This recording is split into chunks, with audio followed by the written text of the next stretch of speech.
Hello everyone. This is our live session for week 4 in Unit 1. We're finishing off our Unit 1 this week, and Wednesday morning we're going to start on a whole new unit. So be sure you take your unit comprehensive exam.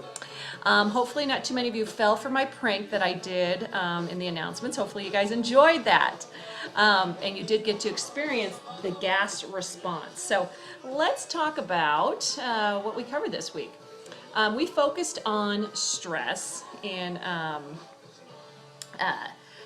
couple different components, and how we talked about it's normal to have stress, a little bit of stress, and actually stress can be kind of healthy when we talk about eustress. And that's the stress that makes you get up, go to school, maybe do Mrs. Haar's assignments, maybe study for Mrs. Haar's tests.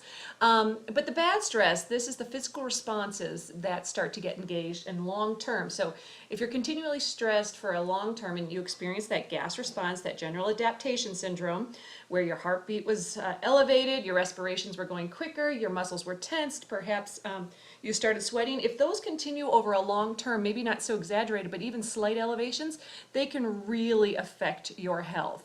So keep in mind that there is good stress, but there is also bad stress, and we want to make sure that you guys are all maintaining yourselves at a good, comfortable stress level. Let me move our slide here forward. So when we talk about the physical response, and many of you have shared excellent examples in the assignment, the stress assignment, which I really appreciate, and you illustrated how your body reacted. But keep in mind, when your body is faced with a stressor, it responds by activating the nervous system and specific hormones such as, epinephrine, that sort of thing. So the hypothalamus signals to the adrenal glands to produce more hormones, and adrenaline and cortisol are released into the bloodstream. These hormones speed up the heart rate, breathing rate, blood pressure, and your metabolism. While this is happening, your blood vessels, they go ahead and they open wider, they dilate. And this is done to let more blood flow to the larger muscles. So in case, like back in the caveman days, you need to run fast, you needed more blood flowing to those muscles so that you could go faster and better chance of escaping whatever is chasing after you, be it that big woolly mammoth or whatever it is. So also your pupils dilate to improve your vision to see if there's any other woolly mammoths coming after you. And your liver releases some of its stored glucose to try to give you more energy. And sweat is produced to cool off the body. So this is why you sweat when you're stressed out. Your body's trying to cool down your body. Your pupils are dilating, trying to see better.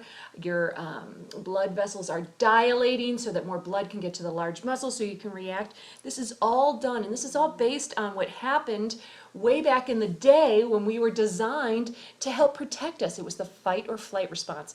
Well, now usually we're not faced with that too often, and so we might get startled with events that give us that general adaptation syndrome, that quick but over time, when you have continual stress from like job, relationships, work, school, whatever, and it's elevated and you're not doing good things to help decrease the levels of stress, like going for a run or a workout, a yoga or meditation, or listening to some great music, releasing that energy and helping to bring down your stress levels, it can have some physical manifestations that aren't so healthy. So let's talk about some of those health issues that can start to affect you. So long-term health issues that we kind of look at are, you can start to have undefined pain, you can develop heart disease, you can get digestive issues. You've often heard of people with stomach pains, and sometimes they'll go through a bunch of testing to try to figure out why these people have distorted bellies and stomach issues, and it turns out that it's stress, continual stress. They can have sleep problems, like we talked about last week. They can have depression, they can have mental health issues. It actually, as we discovered and talked about this week, can lead to weight gain, and then it also can lead down the road to autoimmune diseases and skin conditions such as eczema.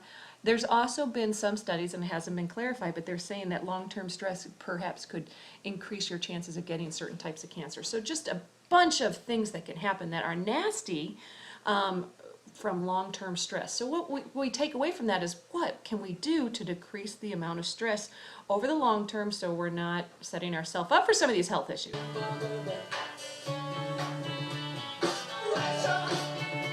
So what can we do to decrease our reactions to stress over the long term? It's going to be normal. Like if I almost hit a car, I'm going to have the gas response, and that's totally fine as long as I can calm down and get back to my normal homeostatic level. By that, my normal heartbeat, my normal respiratory rate. But let's say that I have long-term stress that's like maybe demands from my family or work, long-term stress. What can I do to try to alleviate that so it doesn't cause potentially some health issues? So what we talk about in order to do that is we start to develop strong coping mechanisms, which will lead to resilience. So for example, a coping mechanism that I could do to relieve my stress might be go for a run. They say exercise is excellent activity to release stress and really help your body to learn to maintain specific levels and not elevate and not respond to those stressors over the long term. The other thing is develop coping mechanisms besides exercise. You can do like journaling. This gal's here is journaling. Some people like to go for walks. Some people find calling a friend. Some people put on funny movies. Laughter's been shown to be a great stress relief. So you need to find the healthy coping mechanism that works best for you. Now keep in mind there's other people that have stress and they turn to unhealthy coping mechanisms. So as you guys can probably think of, what are some unhealthy coping mechanisms? This could be the person that punches the wall when they're angry, or someone that uses an illegal substance or alcohol or something to deal with their stress rather than doing a healthy coping mechanism. So these unhealthy coping mechanisms really can lead to physical issues perhaps, as well as mental health issues. And when we talk about mental health issues, remember we talked about a lot of times what happens is people don't have healthy coping mechanisms in place. So you really want to develop a repertoire of healthy coping mechanisms to deal with the stressors in life, because life is going to throw you curveballs. Sometimes things are going to go good, sometimes they're going to go bad. If you learn how to cope with them, that will really help you in the long term. And by learning to have great repertoire or a great bag of coping mechanisms, so let's say that faced with a variety of different things, I have, okay, I know I can call my friend who will make me laugh. I know that I can journal. I know I can put on some great music and dance around. I know that I can go do yoga. If I have a bunch of coping mechanisms I've gotten used to turning to, I am considered more resilient. And being resilient is key to keeping you healthy and able to stay on track and not be affected long-term from stress. So resiliency is huge. The other piece is you really want to learn how to relax, and we've talked about this over and over again, is that if you can take some deep breaths in any situation, it really will help you to slow down your body's response. That gastro, GAS response, that general adaptation response, it'll slow down all of the cardiovascular, respiratory, gastro, endocrine. It'll slow down all of those aspects by slowing down and taking a couple deep breaths. They say that most of the time we walk around and we only use a small capacity of our lungs. Really, it is so healthy for us to all think about taking a huge inhalation and then holding it just for a second, and then exhaling completely. And really by inhaling, you'll find that usually you don't fill up unless you work out vigorously. A lot of times we don't use our full lung capacity, so it really is healthy to do. And in any situation, if you can get in the pattern of doing it when you're really feeling stressed, it's going to make you think clearer, it's going to make you your body react in a better manner, and it really will help you. So think about that breathing. I know that everyone's like, breathing. It really is more powerful than we give it credit for. And so that relaxation piece, a lot of times as you start to relax and doing some kind of healthy coping mechanism, sometimes if it's not happening as quick as you like, maybe to transition into that, take 1 or 2 or 3 deep breaths. So this was our unit on stress, and I hope you guys enjoyed it. Like I said, I hope nobody has fell for my mean trick.